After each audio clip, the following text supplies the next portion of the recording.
سر زندگی کا ہر ایک حادثہ انسان کو توڑنے کے لیے نہیں آتا. کچھ حادثات انسان کو جوڑ کر چلے جاتے ہیں، کیونکہ کہتے ہیں نا کہ ہر ایک طوفان انسان کو فنا کرنے کے لیے نہیں آتا. زندگی میں کچھ طوفان انسان کے راستوں کو صاف کر کے چلے جاتے ہیں. زندگی میں جب بھی مشکلیں آئیں، پریشانیاں آئیں تو سر خندہ پیشانی سے، کشادہ دلی سے سامنا کیجیے گا. سر بے شک آپ کا لشکر ہار جائے، لیکن آپ کو شمار اس ہارے ہوئے لشکر کے جیتے ہوئے سپاہیوں میں ضرور، اگر آپ بہادری سے لڑ کر واپس آئے. اور سر بڑے کمال کا جملہ دیا تھا ایاز نے. ایاز کوئی عام شخص نہیں، بادشاہ محمود غزنوی کے دربار کا ایک پسندیدہ وزیر تھا، اور بادشاہ محمود غزنوی اس سے بڑا پیار کیا کرتے تھے، اور بہت سے وزراء کو اس پر اعتراض بھی تھا کہ بادشاہ اس سے کیوں اتنا پیار کرتے ہیں. لیکن اگر ایاز پہ جائے تو ایاز اس سوچ کا مالک تھا کہ انسان سوچ بھی نہیں سکتا، اور وہ پیار کرنے کے قابل تھا. کیونکہ بادشاہ محمود غزنوی ایک دن ایاز سے کہتے ہیں، ایاز یہ انگوٹھی لو، اس پر کوئی ایسا جملہ لکھو کہ جب میں خوشی میں ہوں تو غمگین ہو جاؤ، اور جب غم میں ہوں تو خوش ہو جاؤ. تو ایاز نے وہ انگوٹھی لی اور انگوٹھی پہ لکھ دیا کہ یہ وقت بھی گزر جائے گا. اور کہتے ہیں کہ بادشاہ محمود غزنوی جب بھی خوشی میں ہوتا، اس انگوٹھی کی طرف دیکھتا تو وہ غم زدہ ہو جاتا، اور جس وقت غم میں ہوتا اس انگوٹھی کی طرف دیکھتا تو خوش ہو جاتا، کیونکہ اس پر ایک جملہ لکھا تھا کہ یہ وقت بھی گزر جائے گا.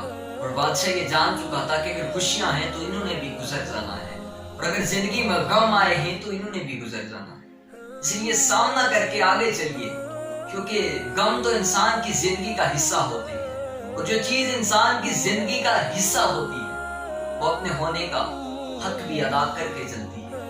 اور یقین اپنے رب پہ رکھیے، کیونکہ وہ رب انسان کو 70 مئو سے زیادہ پیار کرتا ہے. اور وہ رب کہتا ہے نا کہ میں انسان کی شہرت سے بھی زیادہ قریب ہوں، لیکن جو اس پہ یقین کرتا ہے وہ اکثر انہی کے قریب رہتا ہے. انسان کا اگر سب سے مخلص رشتہ اس دنیا میں ہے تو وہ ماں ہے. انسان کبھی بھی اپنی ماں کے رشتے پر شک نہیں کر سکتا. تو پھر وہ رب ہے جو کہتا ہے کہ میں اپنے بندے سے 70 مئو سے بھی زیادہ پیار کرتا ہوں، پھر انسان اس پہ شک کیوں کرتا ہے؟ جو رب کہہ دیتا ہے کہ ہر مشکل کے بعد میں نے آسانی رکھی ہے، پھر انسان اس پہ شک کیوں کرتا ہے؟ اپنے رب پر یقین رکھ کے چلیے. اگر آج زندگی میں مشکلات آ گئی ہیں تو ایک دن آسانیوں نے بھی آ کر گرا، ایک دن آسانیوں نے بھی آ کر تمہارے حجرے میں ڈیرا لانا ہے. ایک دن دنیا کو تم نے بھی کچھ پانا ہے. اس کی خندہ پیشانی سے آگے بڑھ کر چلیے، اور یاد رکھیے کہ زندگی میں کچھ نہ کچھ اپنے رب کے نام پر ضرور کرتے رہیے، کیونکہ جو اپنے رب کے نام پر کرتے رہتے ہیں ایک دن ان کا رب ان کے بے گمان سے زیادہ انہیں عطا کر دیتا ہے. اور کتابوں کے اندر لکھا جاتا ہے کہ حضرت جنید بغدادی اپنے دور کے بڑے صوفی بزرگ تھے. تو بچپن میں آپ کو ایک مرتبہ بال کٹوانے کی حاجت پیش آئی.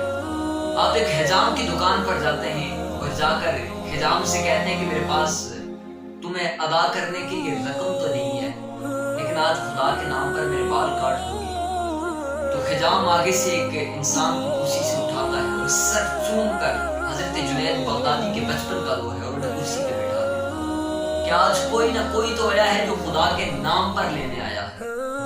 کہتے ہیں وہ بال کاٹتا ہے اور اس کی آنکھوں سے آنسو بہنے لگتے ہیں، اور اس قدر شدت کے ساتھ آنسو بہتے ہیں کہ میرا دل کہتا ہے کہ میں ایک دن اس کا حق ضرور ادا کروں.